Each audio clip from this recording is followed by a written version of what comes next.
Okay, good afternoon. Today we have with us Charlene Richter, who is, I would say, a consultant on getting organized. And I'm going to find out with you how to be a better organized person. Today everything fell into place, so I guess today I'm very organized. Charlene, welcome today to our show. Like I said, some days everything seems to fall into place and everything runs smoothly. And it seems that you have more time than you need to. So is getting organized having something to do with what's happening naturally, or is it something that you force on yourself? It depends on the person. Some people it is very natural for them, and other people it's not at all. And that's where you help them? Yes. Okay. Yes. Okay, for example, today I edited 3 shows in 3 hours, which is unusual, and maybe some days everything turns out good. So and you can accomplish more than other days. But for people like where things don't go right during the day, like things come up and they stop the whole organization of their day. Let's say something unexpected happened, like maybe the stove broke down and then everything else falls out of place, and then they have to reorganize themselves to catch up on what they were supposed to do. So I guess getting organized is trying to catch up on the unexpected event, or is it more than that? I mean, what is getting organized? Well, the truth is that our daily lives are so complicated now, and with technology and computers, we have so much paper and so much coming at us in our life right now. Plus, our time is less and less. Women are working now, and that takes them out of the home, and so those jobs that used to be done on a full-time basis are now done on a part-time, but they still need to be done. So people's lives are very busy, and it's harder and harder to cope with everything that we have to accomplish during our day. And also changing roles. Yes, yes. I mean, your office worker, all of a sudden you become a mother. Right. Then you have So, especially for women wear more hats than men do. So women have more time management problems than men do. Oh yeah, men don't think they have to do everything. Right. Sometimes, not all the time, depends what kind of man. But anyway, maybe we can use our show wisely, the time that we have on the show wisely, and try to maybe to give some intelligent advice to whoever is watching the show. So it's on getting organized. Good. So what is if I want to get organized starting tomorrow? I mean, I'm 38 and I know how to get organized by now. I think I'm old enough to know how to get organized. But to make my time more wisely used, I would say, what would be the basics that you advise? There's different things for different people, and when you say, I'm 38 and I know how to get organized, something inside my head says, yes, that's true, and knowing how to get organized is different than being organized, which is something I stress a lot with my clients. Many people have the skills and know how to do it, but they don't do it. I see. Even though they know how. And what happens is that for them, they run into a block. And I have people look, or either a block, or I call it an area of breakdown for them. So often I will have them look at what is that area of breakdown for them. If you're busy all the time, all day, does that mean you're organized? No. It just means you're busy all the time, all day. No, I mean, your time is full. I mean, you're not wasting time. Right, but I don't think it's about wasting time, because there are many people that are totally busy all the day, and they're not accomplishing what they want to be accomplishing. They're getting the little things done, but not the big things. Okay, so what do you advise these people? Well, first of all, I have them really look at what's important to them. Not what's important to me, or not what the books say, but what's important to them. What they really want, where they really want their time to be. They want to spend more time with their families. Do they want to spend more time at work with certain accounts? It depends what they want as an end result. And then I have them look at where they're spending their time now. And often a first perception of how you're spending your time is very different than how you're actually spending your time. So I have people look at that, and just from that they learn a lot about themselves and where their time really is going and where they're using it, but it isn't such an important area for them, where they're wasting it on things that really aren't important to them. But don't you think that human beings naturally spend their time on what's important to them? No. You would think, you would think that, but it's not true. It's just not true. Many people, in an office situation, and people will work on all of the little projects first. To get them out of the way, maybe. To get them out of the way, but because almost as a self-sabotage, so that they never really get the important projects done. Mm. And then once the end of the day, they say, I haven't done the big one yet. Right, and they've done a lot. Their day's been totally full. They've been running around crazy. They're tired. They're exhausted, and they should be. They've worked very hard. But they haven't done what it was they really wanted was the most important thing for them. And so it's like telling yourself, okay, I'm not going to do those little things. I'm going to do the most important thing today. It's a matter of looking at what's important to you, and then making your choices about how you use your time based on what's important to you.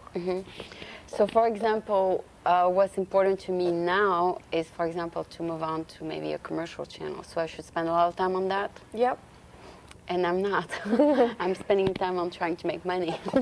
I mean, in my job, but that's where most of my time goes, because it's priority in life. There's time you want to spend on pursuing a career, and there's also time you have to make a lot of money. I mean, it depends what pulls you the most. I mean, but you may be able to have them both, and you may be able to balance that situation out so that you're not totally leaving out something that's very important to you right now. Okay, and like the books that they sell, like on the bookstore, and they say how to get organized, they give you like general advice, like do this, do that, do that. What are those general advice? Okay. Well, most of the general advice is very good, and most of it, a lot of it I agree with it. Some of it I don't agree with. So I'm not going to tell you those because I don't agree with them. Well, actually, I'll tell you one because everybody knows this one. The one that only handle a piece of paper once. For some reason, that has stuck in everybody's mind. And when that was written in about 1970, it was appropriate. But this is 1991. Computers have come a long way, and it's just not realistic anymore. So it's no more a piece of paper now. It's a computer information, or? Well, no. What I have a problem with is that handling a piece of paper once. That assumes that as soon as you pick up a piece of paper, you're going to be able to handle it immediately, and that's just not true. It's just not true. Well, you can look at it and decide you want to take care of it later. Right, and you need to put it in a place where you can get it later, and probably put it in what I call a pre-sort, so that you'll know, so this pile is for reading, and this pile is for doing, and this pile is for Xeroxing, so that you separate it out and you can more easily deal with it later. But to think that you're going to only handle every piece of paper once, to have that as your goal in 1991, I think is undoable. Unrealistic. I think it is. I mean, when I open my mail, I know there's things that there's no way I can take care of right now. Exactly. And that's a really good example. Almost every person I work with talks about the Daily Mail, about how they just can't keep up with it every day. There's so much junk mail. Yes. Solicitation. Yeah. Also, this is a good point, because I'm solicited a lot. Like, people send me offers, and I don't know how to deal with all that. That's wasting my time to read all these offers too. I mean, I don't know. I mean, maybe I'm naive and I have to read everything, but should I just throw it out before I open it? If you know, it's when you bring when you bring your mail in every day. So I will give you some specifics on the mail.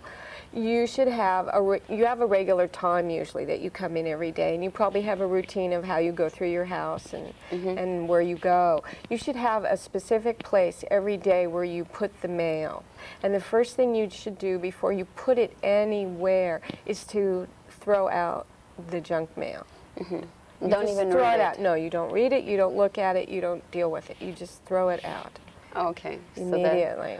I see. So it's just solicitations mostly. Yes, yes, and you know which, you can tell from the envelope which ones they are pretty much. Okay, that's a good Yeah, one. yeah. I usually waste the time reading them though, because I'm 'Cause curious. you're going to miss something good. Yeah. Okay. And okay, since there's a lot of students here backstage, do you have any advice on how to maybe be a better student? How to study better? Most teachers they said a specific place where you do your homework every day instead of going.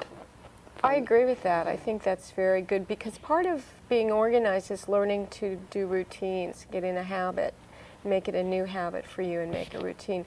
But not only just find one place, but find one place that you really like to study, or you really like to open the mail, or you really like to write your bills. Okay. And then once you get in that routine, maybe you waste less time to go from one room to the other and all that. Taking things from one room to the other, like you organize kind of your space area. Yes, definitely. When you're, sitting, you have a desk area or something, you want the things that you use the most to be closest to you. Okay, and for people who want to like advance professionally and everything, what do you give them as advice? Like for you, I'm sure you can give yourself some advice. I'm sure you're trying to promote yourself as a consultant and all that. What would be the advice? As far as how to organize themselves better? No, as far as planning for the future. Well, actually, when you say the word planning, that's one of my favorite words because for every hour that you plan, you save 6 hours of doing.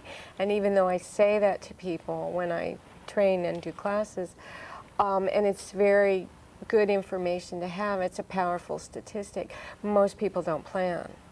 And so when you learn to plan ahead, if it's only as much planning as sitting down and planning your day out, it's very important to do that. Say today, you wake up, you say today I'm going to do this from this to this and this from this to this. Right. From this time to this time. Right. And most people carry with them an appointment book, but it's really good to sit down and go over your day, what you really want to do, not only what time you're going to be in certain places, but what you want to accomplish during the day, what phone calls you want to make, what messages you want to write, whatever. Planning is a really important part of the process. It's the beginning of the process. Would you have tendency then to forget maybe leisure time when you plan too much? If you say, okay, I'm going to do this, and all of a sudden you remember you have too many things to do, and then there's much less time for leisure because you want to do a lot more for business. I tell people that I want them to plan for more leisure in their life because one of the important things is to have balance in your life. And you won't be motivated in your work unless you have balance in your life. And you have to be happy mentally and physically as well as get everything done in your life. Life isn't just about getting everything done. So you want so that everything is done, and you want, for example, by 6 o'clock be free to maybe have a little free time? Exactly. I want people to do what they have to do with ease, and so that they can do the other things they want to do. And when you meet with people, they all have different schedules, they all have different careers, and then you have to yourself adjust your advice to them, right? Well, that's true, because I really take the person into, when I work with someone, I work with that individual person. Each person is unique, and what works for you would not work for someone else. Okay, let's talk a little bit about what you advise of having someone follow up with you, like somebody you talk to and make sure that you have done the things that you want to do. Can you talk a little bit about that? Why is it important to have a support person? There's something about the nature of support that keeps you moving forward. When the books, all the books that give advice, they give advice on how to, but they don't give advice on how to continue to. Okay. And as you all know, as you take in a class or a seminar, you go home, you're real excited about it, and you go home and you do something. And then a week later, you put the notes away and you never look at it again. So for me, when I work with people, I not only want them to use the tools I teach them right then, but I want them to continue to make this a way of life for themselves so that they can continue. And that's the part that the support gives you the motivation and the help to continue to working. So what they do, they call you once a day, tell you I've done this and that today, or once a week? I have them call me once a week. So they set up goals for themselves of what they want to accomplish during that week. And then the next week, they'll call me a week later, and they say, well, this is what happened, and this is what worked, and this is what didn't work, or I didn't do anything, or I did everything, or I started but I didn't finish, whatever happened with them. And then we'll look at, for them, where was the breakdown area. And then we'll look at moving forward to the next week, and then they'll make themselves a goal for the next week of what they want to accomplish. Isn't that maybe a program for people who have pretty much their lives already into place, like maybe they already have a job, they know they got to work from such and such time, and maybe they want to organize the rest of the day.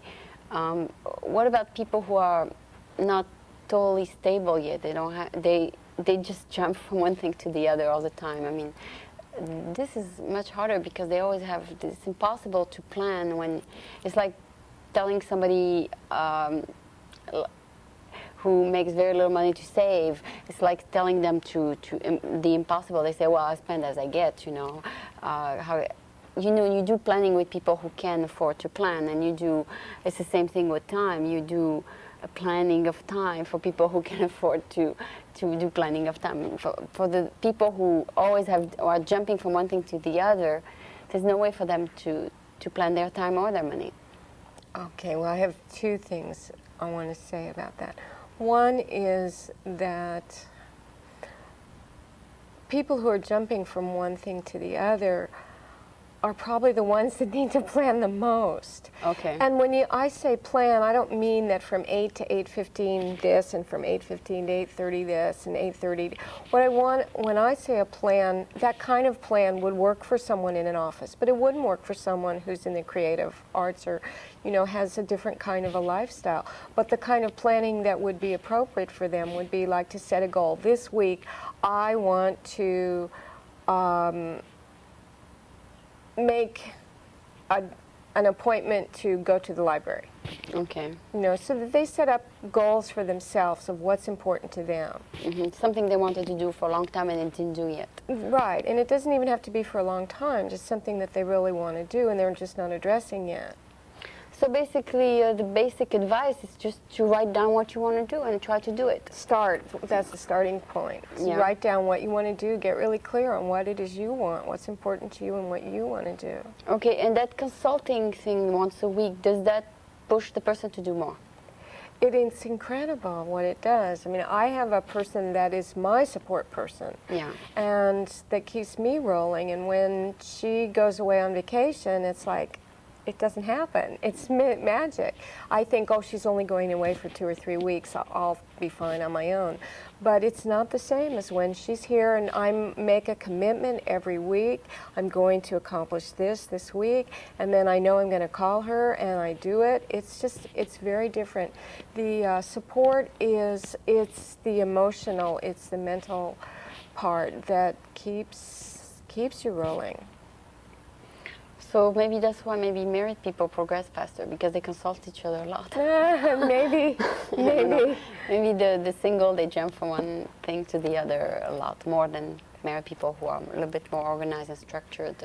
That may be true. The other thing I wanted to say about that is that people whose lives are not as nailed down and as predictable, they need to put that in their schedule when they're thinking about time. For instance, people who are in upper management, 80% of their time is unpredictable. Usually their job means that they're putting out a lot of fires.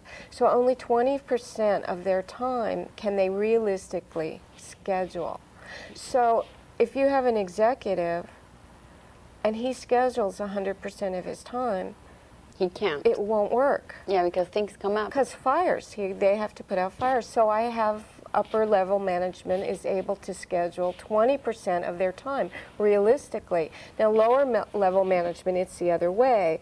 They can schedule 80% of their time and they still need to leave in 20% for unexpected things that come up. I see. So you feel the higher up you go, the less time you have to organize. Yes. Well, not organize, but the less time you have to actually, that's yours to do what you need to do. Okay. There's more meetings and more crises and boss, this happened and fix it and whatnot. Okay, and do you see people as they mature to become more organized? Doesn't have to do with maturity. I mean, it doesn't have to do with age, though? It does, No. Some people, it's just a skill. It's like having brown eyes or blue eyes. Some people got it and some people don't. Oh, okay. So you work with people who don't, obviously. I mean, who are not organized at all. I mean, No, and I work with people that are already organized but want to use their time even better. okay. Also, I work with both. I see. Okay, well, if for somebody who, for example, if something needs an hour to do you teach them to do it like in 50 minutes? No. If it takes an hour, it takes an hour, right? Okay. So anyway, basically you cannot extend time or squeeze time. No, whatever you it takes, can't. it takes. Yes, If this interview yeah. takes 20 minutes, that's But what the it's going to take. important thing there would be for the person to know that it really takes an hour to do that, and then for them to schedule an hour to do it, instead of thinking, well, this takes an hour to do, but I think I'll do it in half an hour, and they only schedule half an hour. That's when their day is going to go off. I see. So you should at least give yourself the time to do the Right, exactly. And if you know, like say for someone who has a lot of interruptions, if a job takes an hour, I would schedule an hour and a half if you're a person that gets a lot of interruptions. Yeah, a lot of phone calls. Or the phone calls or children or whatever. Okay. Well, I think we have covered a few areas. I don't know if I think we learned specifics yet. I mean, I guess, like you said, you work with each person differently. So, do you plan on yourself writing your own little book, or you do just consulting? I have thought about. Many people have asked me if I'm going to write a book, and it's up here, and I have it in my head, and it's maybe in the future. In the future, Okay. yeah. Okay, so well, thank you for being here. I guess we have learned something about. Maybe that will push us tonight to do a little bit of planning for tomorrow. So this was Charlene Richter, who is a consultant on getting organized, and she's here in San Francisco. And you can find her, I guess. Thank you very much for being here.